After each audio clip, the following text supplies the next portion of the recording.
Buenos días. Ánimo. Bueno,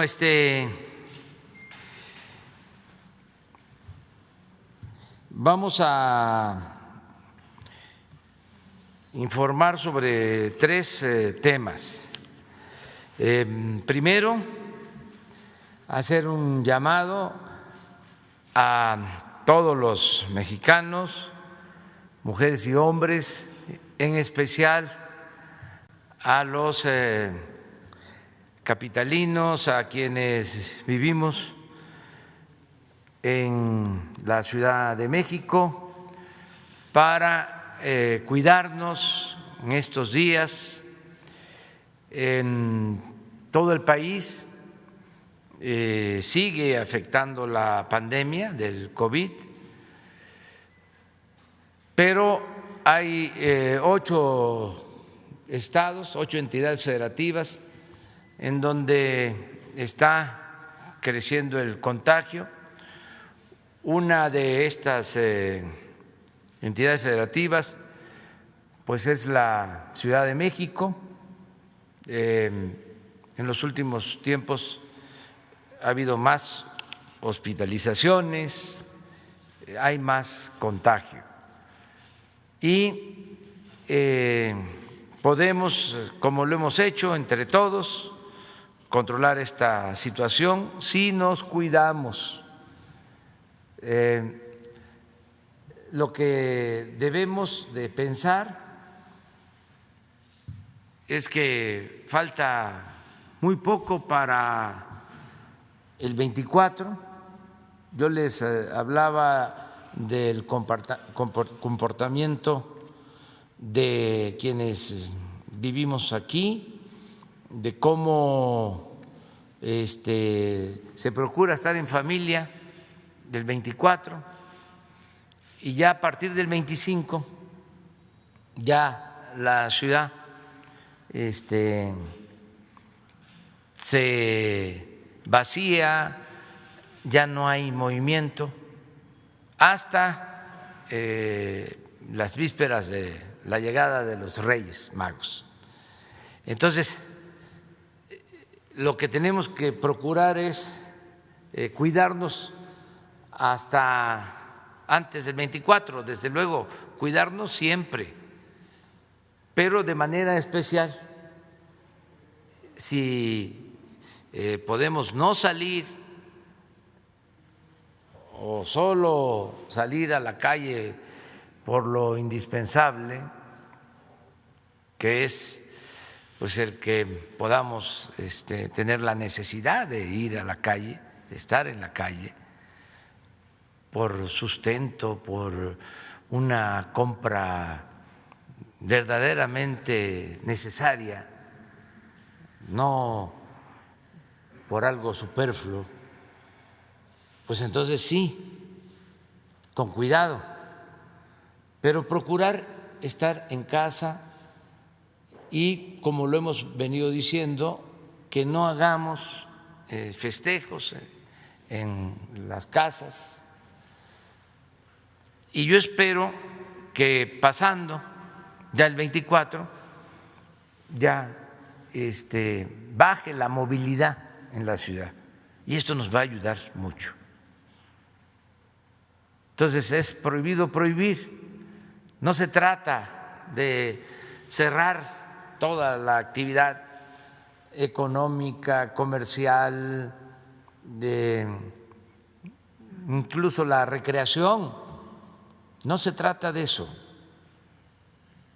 se trata de que nos cuidemos, como lo hemos venido haciendo. Este ejemplo que se dio el día 12, día de la celebración de la Virgen de Guadalupe, que los feligreses, los peregrinos no asistieron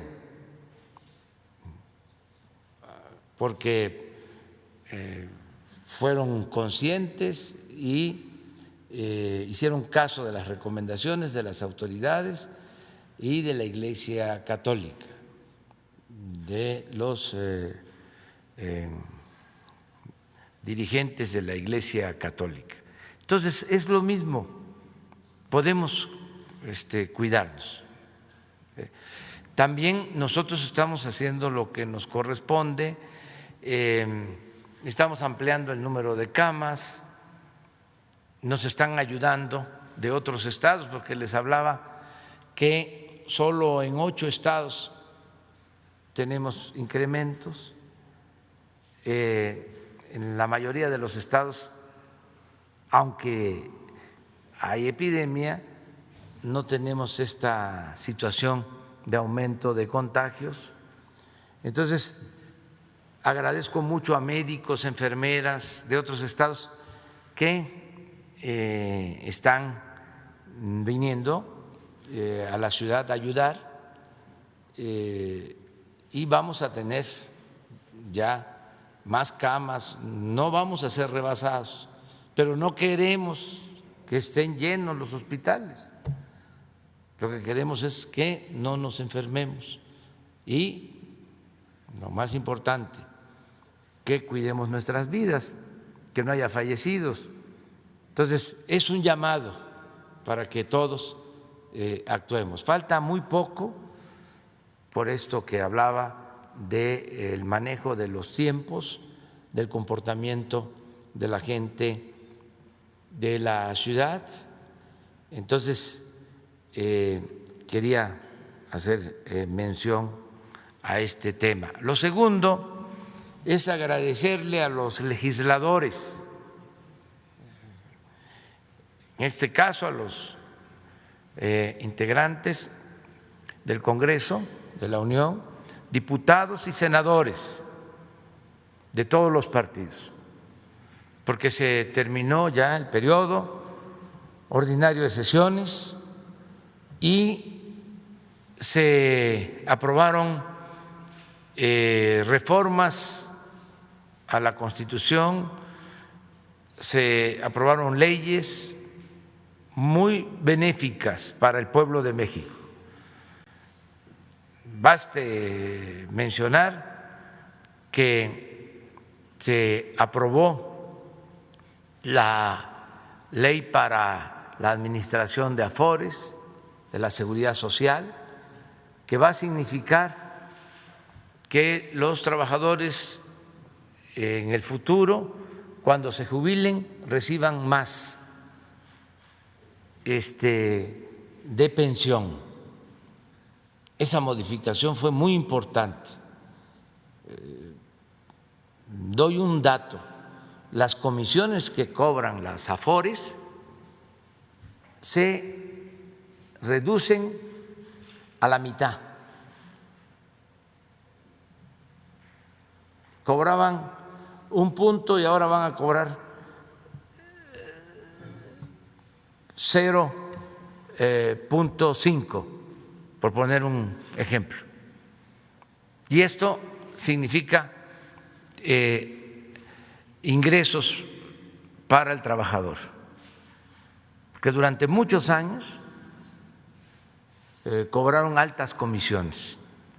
Entonces, ya en la ley no queda a discreción, sino ya está establecida una fórmula en donde las comisiones se ajustan a lo que se cobra en países como Colombia, Chile y Estados Unidos.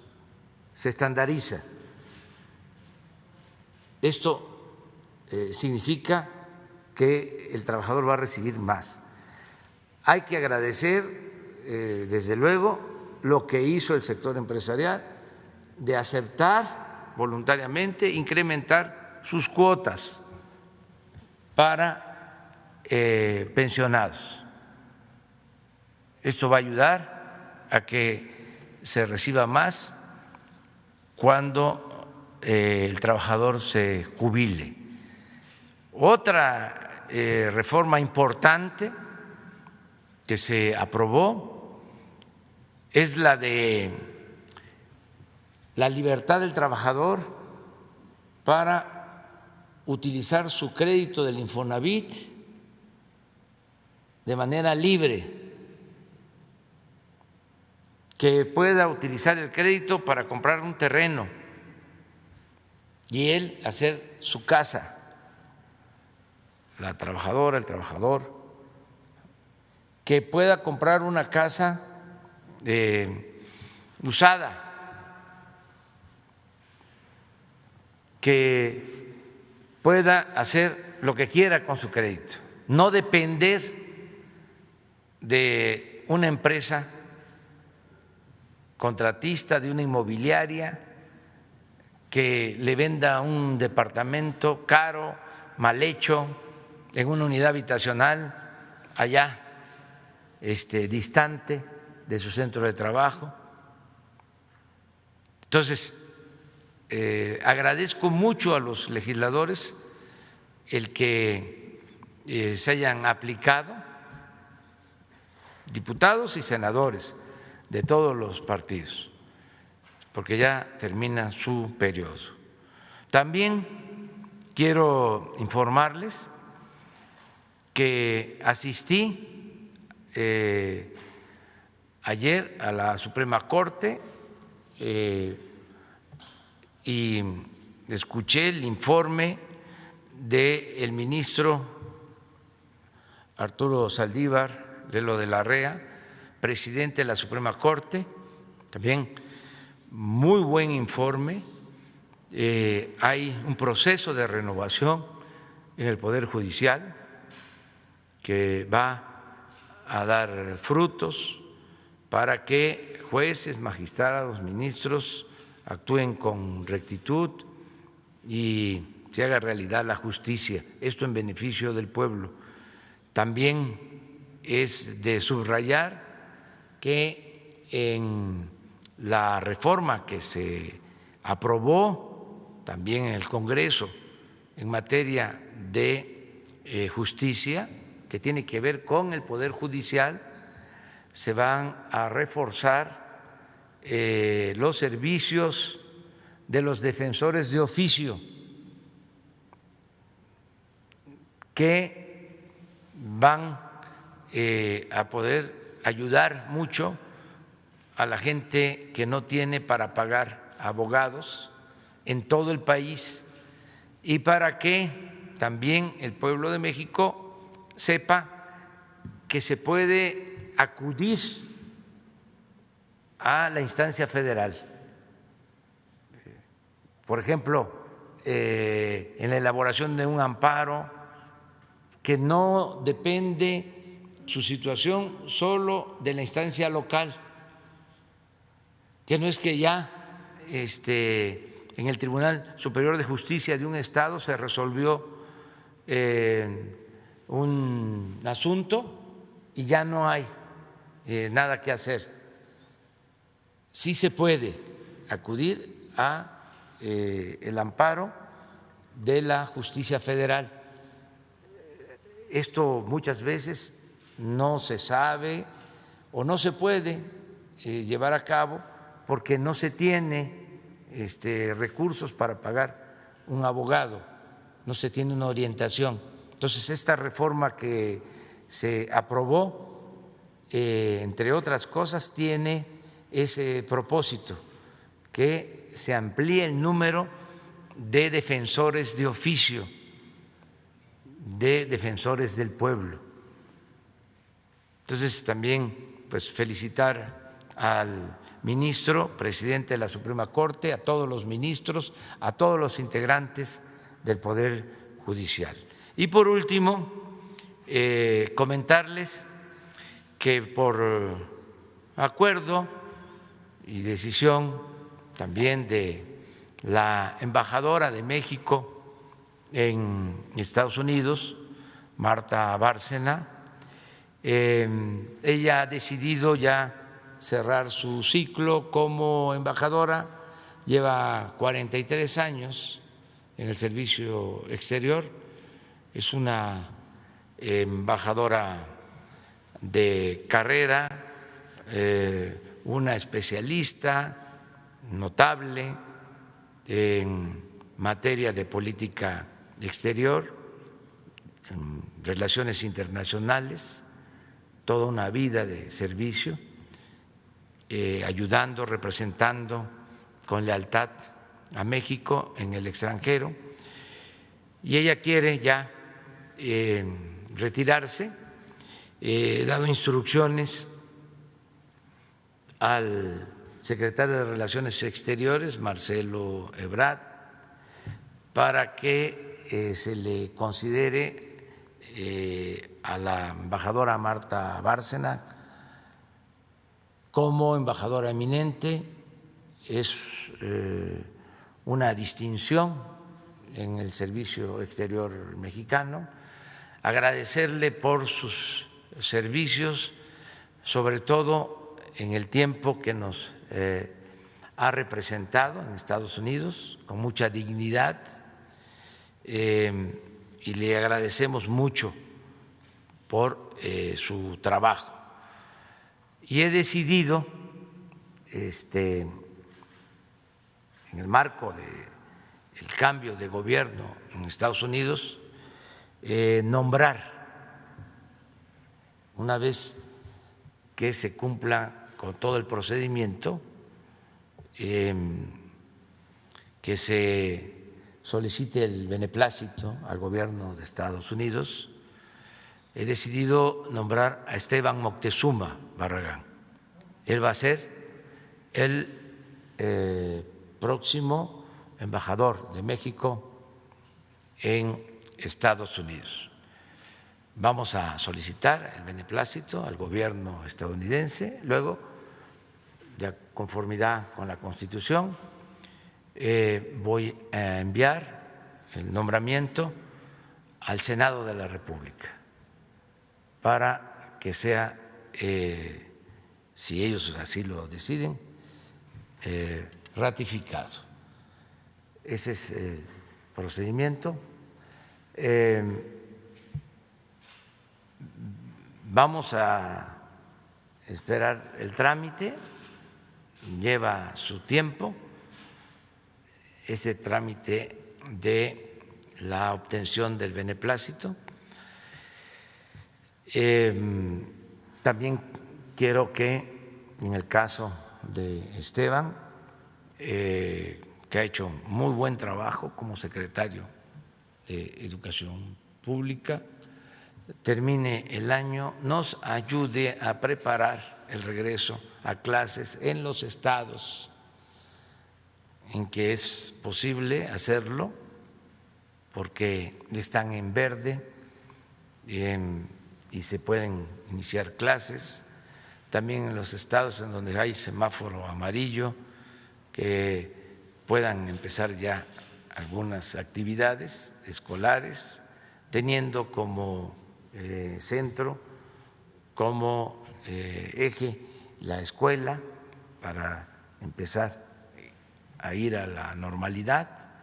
Entonces, Esteban está trabajando con ese propósito, va a llevar algún tiempo, y estoy haciendo una consulta para también ya dar a conocer quién se va a quedar de secretario de Educación Pública. Estoy en ese proceso para ver quién va a hacerse cargo de la Secretaría de Educación Pública. Entonces, esa es la información. No vamos a poder hablar mucho ahora, tenemos tiempo, pero no mucho, porque vamos a Hermosillo y luego vamos a estar por la tarde en Moctezuma, que vamos a inaugurar un cuartel de la Guardia Nacional. Vamos a ir a dormir a Bavispe. Mañana allá va a ser la reunión de seguridad y vamos a llevar a cabo un homenaje a las víctimas de los sucesos estos lamentables donde perdieron la vida niñas, niños, mujeres en Bavispe. Va a haber un homenaje y vamos también a informar a los familiares sobre el avance que se ha logrado en detenciones de los responsables de estos crímenes. Por eso vamos a tener mañana la reunión de seguridad, también la conferencia de prensa desde Bavispe por la mañana y regresamos por la tarde-noche y el viernes estamos aquí,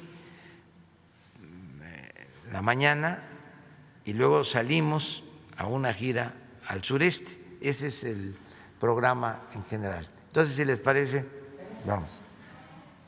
1, 2, 3. Ustedes 13. Empezamos.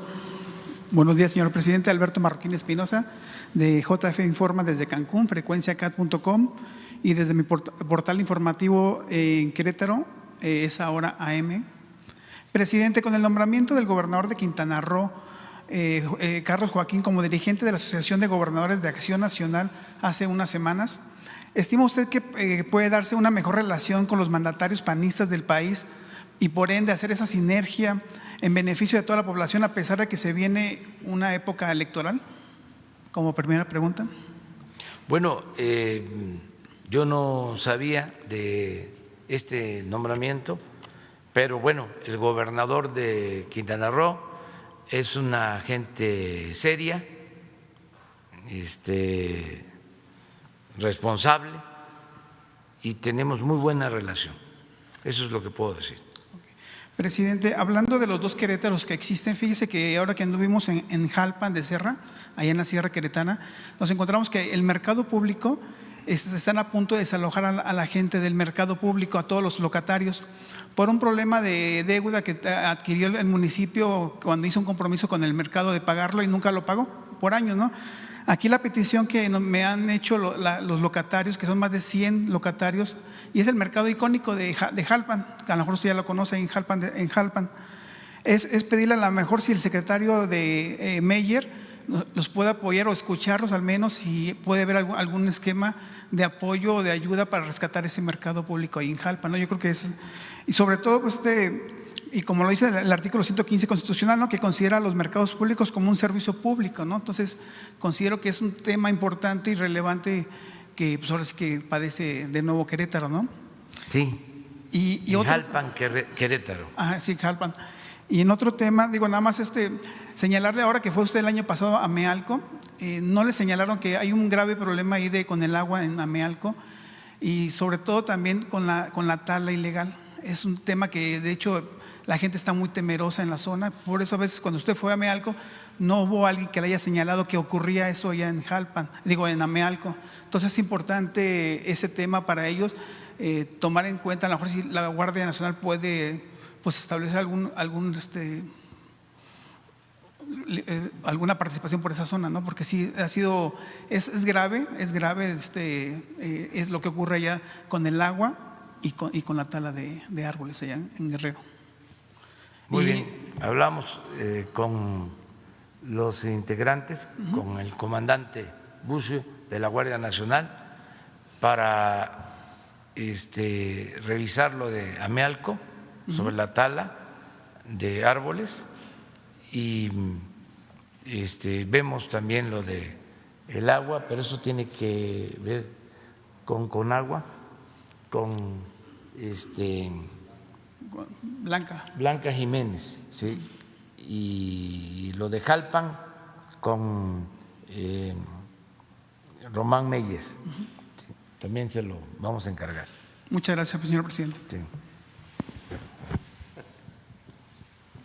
Muy buenos días. Juan Hernández, del periódico Basta y del Grupo Cantón. Son dos denuncias, señor. Uno es contra un atentado contra la libertad de expresión y otro es un peligro para la democracia. Procedo a señalarle que en Quintana Roo, nuestro medio hermano, Quintana Roo hoy, es objeto de represión por el actual gobernador. Y me voy a permitir leer una carta rápida dirigida a usted y a la licenciada Olga Sánchez Cordero. Licenciado Andrés Manuel López Obrador, presidente de México. Licenciada Olga Sánchez Cordero, secretaria de Gobernación. Como ustedes saben, en la provincia las banquetas son muy angostas y es la tentación constante de los gobernadores a callar de un tajo las voces disidentes, intimidar a los periodistas, acosarlos con guerra sucia, exiliarlos a través de amenazas o asesinarlos. Nuestro diario, el Quintana Roo Hoy, es acosado constantemente y ayer, en un recurso extremo, el gobernador Carlos Joaquín ordenó una virulenta auditoría a través de la Secretaría de Finanzas y Planeación. Se entiende que como todos sus ataques no han podido obligarnos, tenemos alta conciencia de la defensa de la libertad de expresión y a ellos que sueñan empujarnos a un rancio servilismo, pero les advertimos que no nos doblegarán. El único pecado que hemos cometido es darle voz a los marginados, a los que han querido ser acallados, porque desde nuestras páginas se han denunciado los apoyos de Obradech a Carlos Joaquín, el involucramiento de su hermano Pedro Joaquín Codwell en la fraudulenta venta de agronitrogenados, los despojos constantes que realiza la Fiscalía de Terrenos de alta plusvalía en zonas turísticas, como el de Acumal, en el que se despojó a un indígena maya, los fraudes que realiza el gobernador y sus allegados con la asignación de contratos en las carpas COVID, los graves niveles de delincuencia e inseguridad que tiene la entidad y la represión a balazos realizada contra feministas el 9 de noviembre, solo por citar algunos casos. Cada una de las notas publicadas está respaldada por un profundo trabajo de investigación, todas bien documentadas, tal como lo exige el rigor periodístico.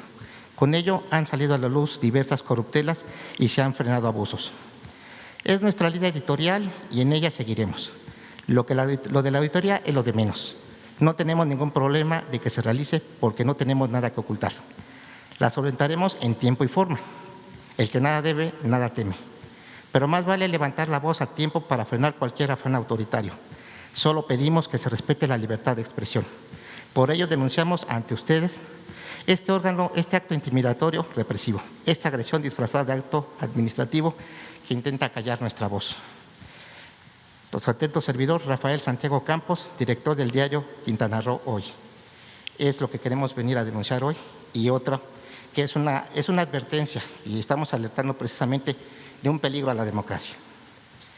Y de una me continúo rápido. Dice, señor presidente, en el estado de Campeche se está fraguando un escandaloso fraude electoral que evidencia que la corrupción está presente y que las peores prácticas del neoliberalismo siguen presentes. Es un caso vergonzoso y por demás un detonante de violencia. Es un caso único en todo el país. La hija del gobernador de ese estado, de nombre Karina Vicente Aiza Nakashima, fue impuesta y sembrada, nada más y nada menos, como presidenta del Instituto Estatal Electoral de Campeche, por el entonces gobernador Alejandro Moreno Cárdenas, actualmente dirigente del PRI. Es así como la hija del ahora gobernador, Carlos Miguel Aiza González, es juez y parte, y por lo mismo tiene en sus manos la elección de gobernador del próximo año. Esto pone en grave riesgo a la democracia, al dejar en clara desventaja a los partidos de oposición, entre estos Morena, frente al PRI gobierno, que ha hecho toda suerte de trapacerías para robarse la elección del 2021.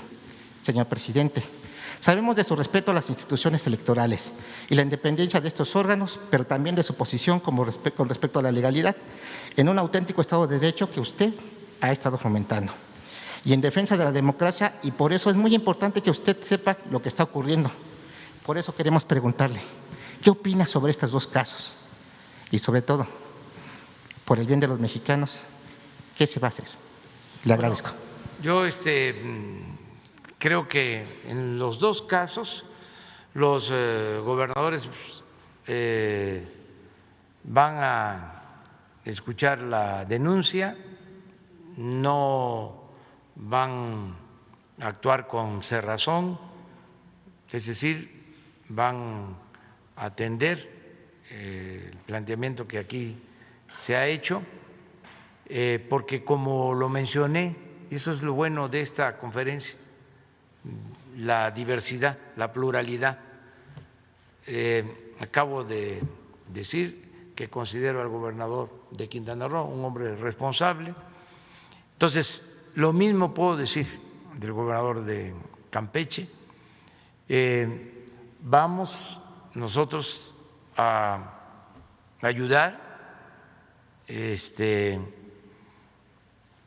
luego de manera voluntaria, no oficial, no oficiosa, sino con el propósito de la conciliación, para que se respete la libertad de expresión,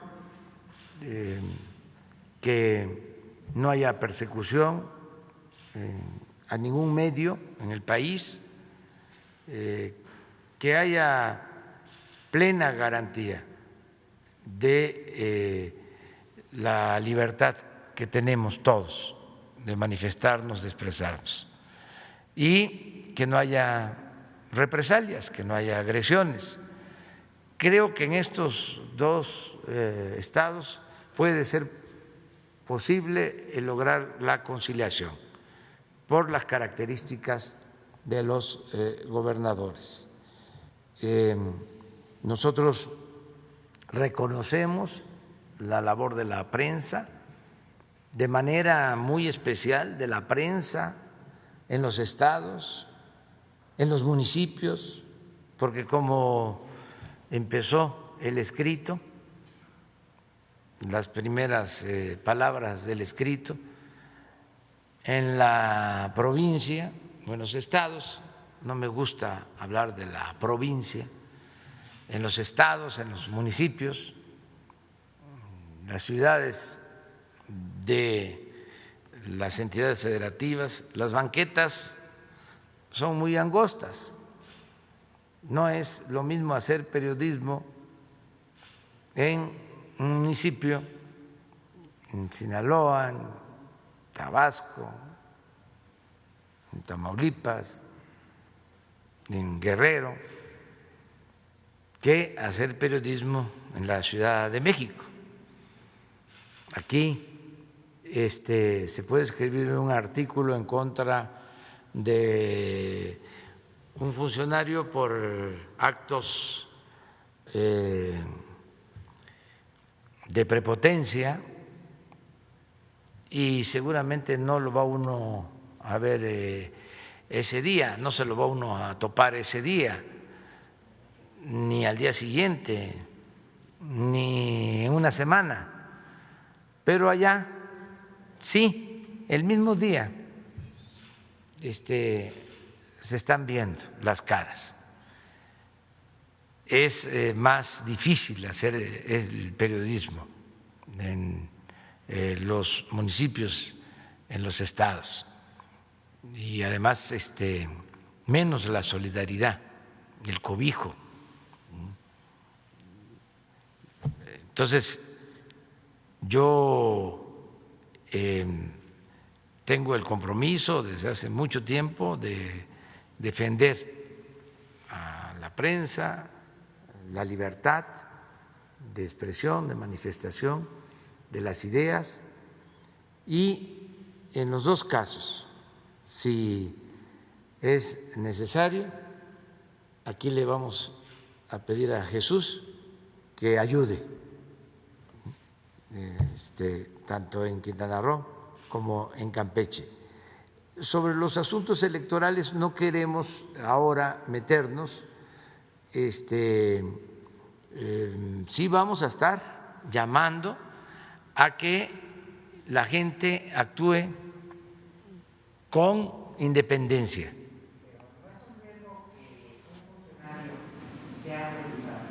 Es que para hacer valer la democracia, lo más importante de todo es que el ciudadano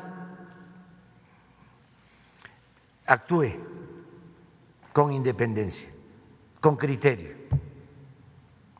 que sea un ciudadano de verdad, no un ciudadano imaginario, que no nos dejemos manipular, que no nos sometamos, que no se venda el voto, que no se permita que se trafique con la necesidad de la gente, que no se use dinero del presupuesto, ni municipal, ni estatal, ni federal, para favorecer a ningún partido, a ningún candidato. También que los grupos de poder económico no estén financiando campañas porque eso lo vamos a estar denunciando. Y mucho menos si hay financiamiento de organizaciones de la delincuencia organizada. Pero ¿quién es el que va a ayudar más? El ciudadano. En todo México la gente está muy consciente, muy despierta, muy avispada. Además se sabe todo. Ahora ya las cosas se saben antes de que sucedan. Sabemos todo. Entonces, si hay un candidato de un partido repartiendo despensa, así se sabe. Además, ¿cuántos teléfonos celulares, móviles, cuántos videos podemos tomar y denunciar y a las redes y también a la Fiscalía Electoral? Y tiene que actuar la Fiscalía Electoral y recordar que el fraude electoral en cualquiera de sus expresiones es delito grave. No hay derecho a fianza. Entonces, todo esto, nada de que es que ya están escogiendo a los que van a ser representantes de casilla, ya están escogiendo a los llamados auxiliares, ya tienen el control de los organismos electorales municipales, estatales, distritales. No, eso era antes. Puede ser que quede alguien ahí de estos mapaches electorales, delincuentes electorales. Pero ¿dónde se decide? En la casilla, ahí donde se va a votar, ahí ejercer ese derecho de manera libre y que el ciudadano cuide si por sorteo les corresponde, eso también es muy importante. Ser funcionario en una casilla, hay que ir, hay que ayudar. Muchos de los problemas de México se originaron por la falta de democracia, por las imposiciones. Imagínense si un presidente municipal, un gobernador, un presidente de la República llega al cargo porque compró votos, porque recibió dinero de los grupos de poder económico o de la delincuencia organizada. ¿Qué va a hacer cuando llega al cargo? Pues servirle a esos grupos. ¿Qué pasaba? Compraban los votos valiéndose de la pobreza de la gente, y cuando la gente iba al ayuntamiento, si se trataba de una presidencia municipal, a pedir algún apoyo, hasta los corrían, los humillaban. ¿Qué vienes a pedir si ya te di, si ya te dimos? Algo realmente indigno. Eso sucedía. Ya no los volvían a ver, ya no recibían a nadie, no les veían ni el pelo, porque era nada más utilizarlos para que el candidato se encaramara en el cargo y sacara provecho personal, se enriqueciera, robándose el presupuesto, que es dinero del pueblo. Entonces, nada de eso. Voto libre, secreto, que cada quien vote por lo que le dicte su conciencia. Por eso en su momento vamos a estar hablando de este tema constantemente.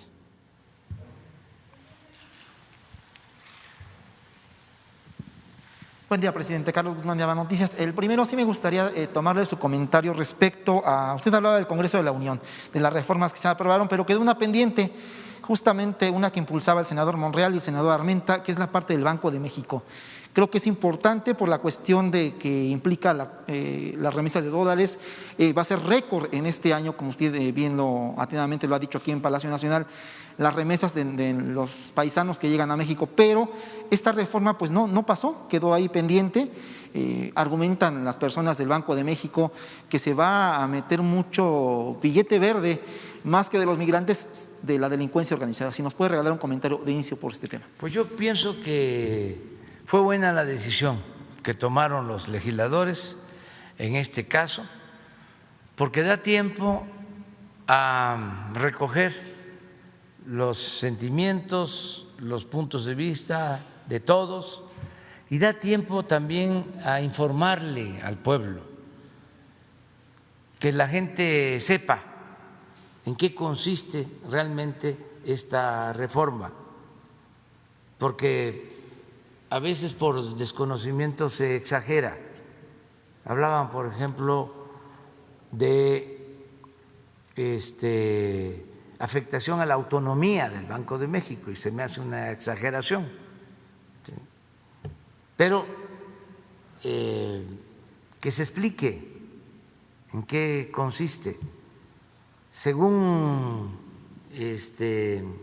me han informado, lo que se quiere, lo que se busca es que la gente que tiene pocos dólares y que los quiere cambiar, pues que le paguen lo justo. Sí, tenga mejor precio de cambio. ¿Sí? A mejor precio.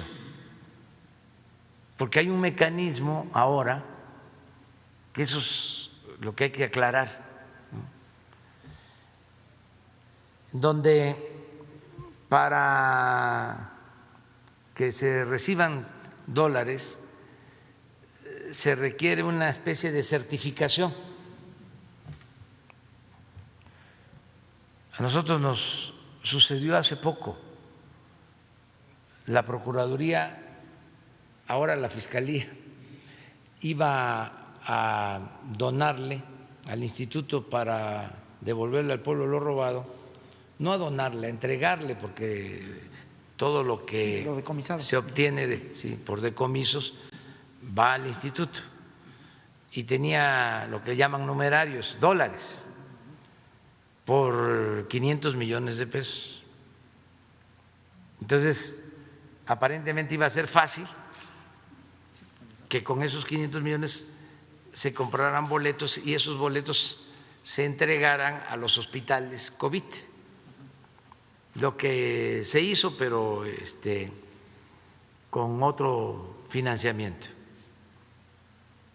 Entonces, esos dólares los tiene la Fiscalía en el Banco de Comercio. Y habló el fiscal o un representante del fiscal y el consejero jurídico con el gerente del Banco de Comercio para que se lograra tener ese dinero, y la respuesta fue que tenían que mandar ese dinero a Canadá. Y lo que me llamó mucho la atención es que se habló de que las pruebas que había que hacerle al dinero, entre las pruebas era cerciorarse que no tuvieran los dólares olor a muerto, así como se los estoy diciendo, o residuos de sangre o residuos de droga. Entonces, allá hacen esa clasificación, descuentan los que pueden tener esa situación y regresan el resto o aceptan el resto, lo que para ellos consideran válido. Desde luego se cobra una comisión.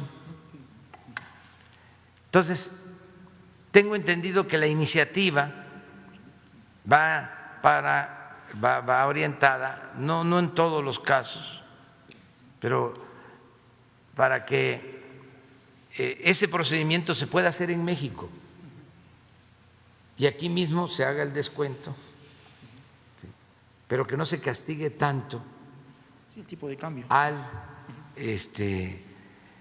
migrante. Entonces, de ahí viene el argumento de que se puede utilizar para el lavado de dinero, pero hay también formas, ¿no?, de evitarlo. De todas maneras, es muy bueno el que haya tiempo, el que se analice con mucha objetividad, sin dogmatismos, porque los financieros, con todo respeto, son muy dogmáticos. ¿Sí? Entonces, se metió en este tema hasta el Fondo Monetario Internacional y hubo mucho ruido. Entonces, que se analice y que se actúe en beneficio del pueblo, sin perjudicar a ninguna institución. Desde luego hay que respetar la autonomía del Banco de México, pero tampoco exagerar. Y que actuemos también con independencia, porque es mucha la subordinación que se daba, pues, y que se sigue dando a organismos financieros internacionales, y de allá nos mandaban la política económica, y de allá nos mandaban las recetas que teníamos que aplicar, una dependencia total. Entonces, ¿qué no podemos decidir nosotros de acuerdo a lo que conviene al pueblo? Y también en el caso del Banco de México, que ayuden para que haya crecimiento y haya bienestar, porque se ajustan nada más a control de inflación. Es muy importante esa labor, sí, pero necesitamos desarrollo, necesitamos bienestar, que vean al pueblo, la economía de las familias, que no estén pensando nada más los directivos de esa institución en los financieros, y que no sean empleados de los machuchones de las finanzas, que sean representantes de México y sobre todo del pueblo de México. Pero fue muy buena la decisión, sí, la celebro, el que se hable más. Aquí ofrecemos este espacio para que la gente conozca más sobre la reforma, y hay que desmistificar, porque también los tecnócratas han querido que estos asuntos nada más los traten las élites, en el entendido de que la economía es asunto de los economistas, de los expertos. No, la economía, como la política, es asunto de todos. Si aquí se explica de manera sencilla o en los foros, la gente va a saber. Además, son procesos pedagógicos muy importantes, que se analicen los pros, los contra, que se escuche a todos y que prevalezca la razón, no los dogmas. Nada de que no se puede tocar al intocable. Sobre esto no hay que hablar, no hay que meterse.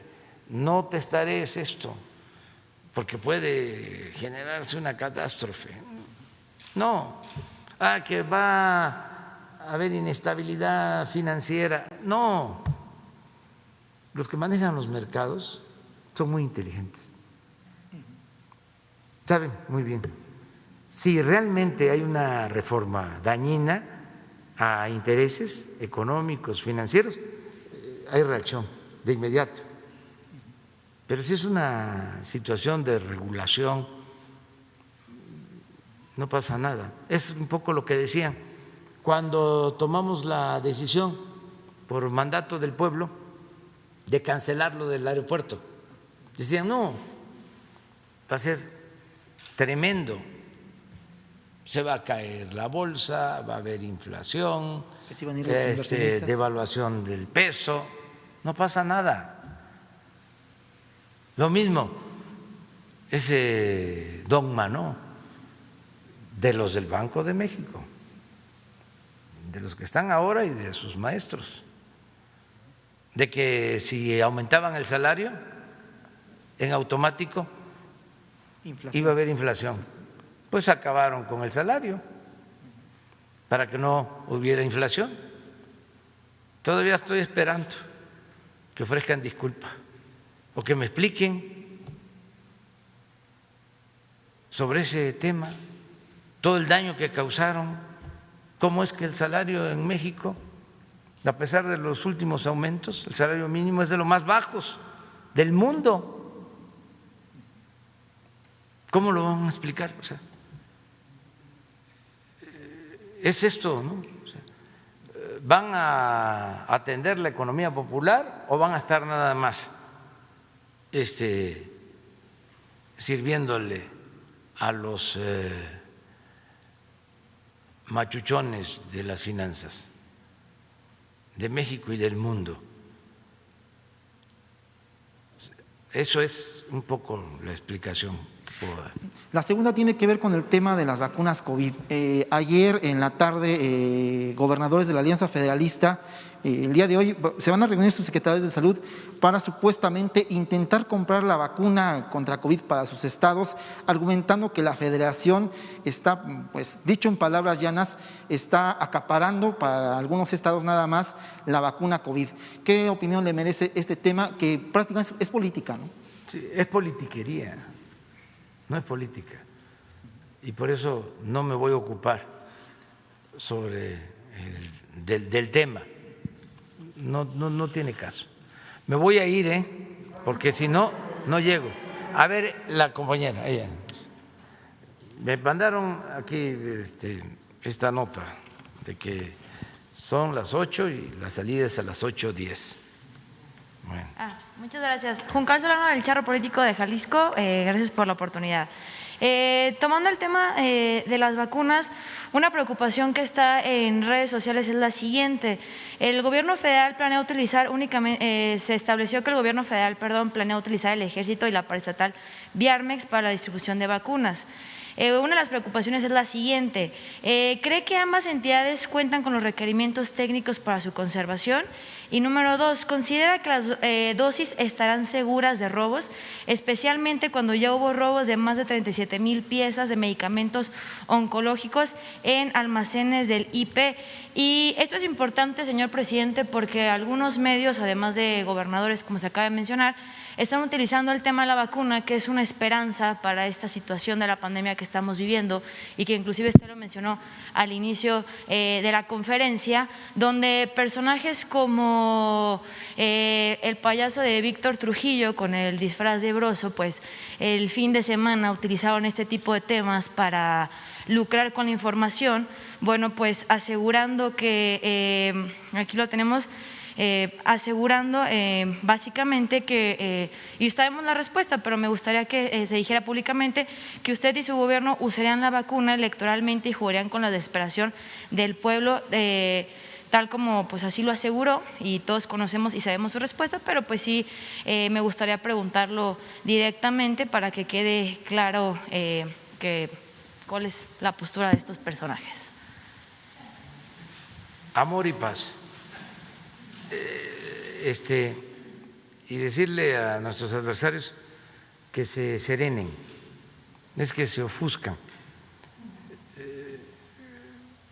como se está llevando a cabo la transformación del país y ya no impera la corrupción,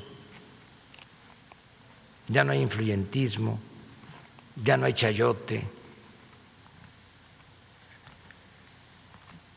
Entonces hay pues mucha desesperación y se jalan los pelos y se enojan y hacen corajes.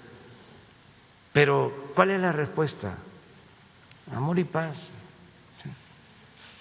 Vamos a abrazarnos y no caer en ninguna provocación, de nada. No tenemos enemigos, ni queremos tenerlos. No odiamos, somos felices. Y que se tenga por seguro que se garantiza la libertad de expresión hasta el extremo. No hay problema. Si lo que hiciéramos no significara luchar por una causa justa, si no tuviésemos esa convicción, entonces nos afectarían mucho los ataques. Pero tenemos un escudo que nos protege, que es la causa que se defiende, la transformación de México, el acabar con la corrupción. Y por eso el pueblo es nuestro ángel de la guarda y estamos muy bien con nuestra conciencia, que es nuestro tribunal. Entonces, no odiar, no maldecir a nadie, no hace falta eso. Además, eso no permite vivir con felicidad. La felicidad verdadera es estar bien con uno mismo. Esa es la verdadera felicidad, estar bien con uno mismo, no los bienes materiales, no la fama, no los títulos. Es estar bien con uno mismo, la felicidad. Estar bien con nuestra conciencia y estar bien con el prójimo. Y solo siendo buenos podemos ser felices. Entonces, amor y paz. Presidente, y una segunda, y ya rapidísimo, aprovechando que nos dio la palabra, sería la siguiente. ¿Cuál es su opinión referente a que, si bien es cierto, usted ha mencionado y uno de los pilares de su gobierno ha sido la austeridad y que el servidor pues está para servir a la nación y no servirse de ella? Bueno, hace unos días se dio a conocer que funcionarios como Lorenzo Córdoba van a recibir un aguinaldo por más de $500,000 de pesos, así como también en los últimos días en redes sociales ha sido tendencia un senador de Movimiento Ciudadano muy famoso por sus comentarios machistas, elitistas y despegados de la realidad, donde uno de sus videos que se hizo viral señala que ha conocido a gente muy valiosa que vive con un sueldito, así lo mencionó, de 40 a 50 mil pesos y que son muy felices, cuando en realidad esto da mucho coraje, señor presidente, porque siendo México un país en el que, según información del INEGI, el 60.7% de la población ocupada percibe menos de 8,000 pesos mensuales, ¿qué opinión le merece este tipo de políticos que viven tan alejados de la realidad, que en realidad de la realidad de México, que se supone que deberían representar al pueblo, pero que de pueblo no tienen nada y por el contrario solo viven sumergidos en su burbuja de privilegios, despegados de lo que en realidad atañe al pueblo mexicano? Bueno, lo que está pasando es que hay un cambio de mentalidad son nuevas circunstancias y hay quienes no advierten de que existe una nueva realidad y que ya no se puede, como siempre lo digo, poner vino nuevo en botellas viejas. Entonces, ¿qué pasaba? Había una especie de enajenación en donde era normal hacer muchas cosas. Se le aplaudía al corrupto, se le ponía de ejemplo. El que robaba ni siquiera perdía su respetabilidad.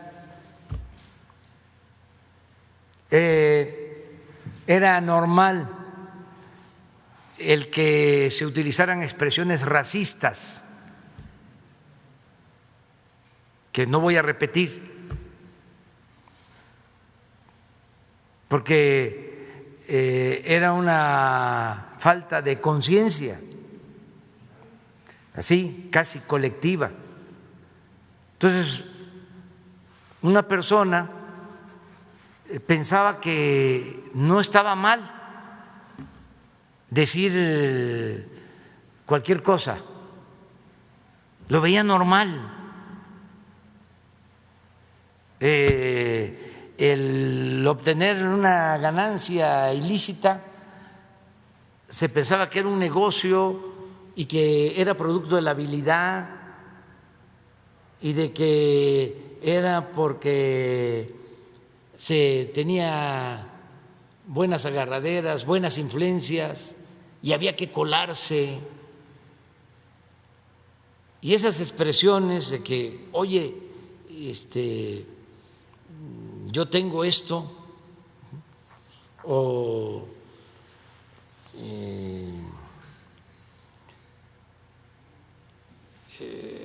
pobre gente que no tiene, o cosas de ese tipo, no son expresiones, vamos a decir, de mala fe. Era una mentalidad que prevalecía. Lo veían y lo siguen viendo en algunos casos normal. Es como el caso del rey, que llegaron a manifestarse al palacio y escuchaba las voces y le pidió a sus vasallos que le dijeran por qué esa multitud y por qué gritaban, qué querían. Y uno de los vasallos le dice: Señor, Majestad, es que dicen que tienen hambre. Y el rey contesta: ¿y qué es eso?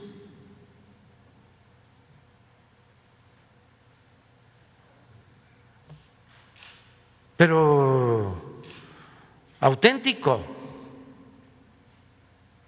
porque así era. Entonces tenemos que celebrar los cambios que se están dando ahora,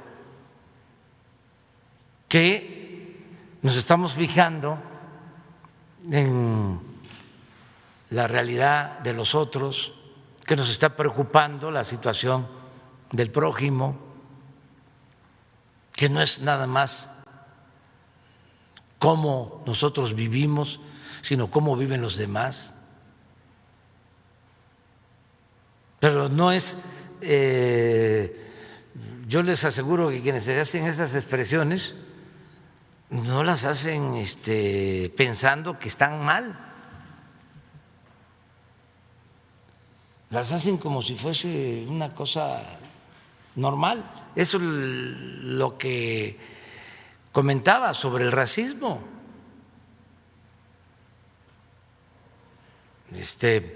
Y de gente académica. Una vez transmitieron unas grabaciones, bueno, Fresco, disculpa, pero lo voy a decir porque si no, no nos entendemos. Transmitieron una conversación telefónica del actual director del INE, Lorenzo Córdoba, que yo no me atrevo pues aquí a ponerlas, hablando, ¿sí?, de manera racista en contra de personas de pueblos originarios. Pero, y estamos hablando de un doctor en Derecho, una eminencia, ¿sí?, académica. Por eso no hay que confundir la educación con la cultura. La cultura es muchísimo más, pero mucho más que la educación. Ahí terminamos. El viernes.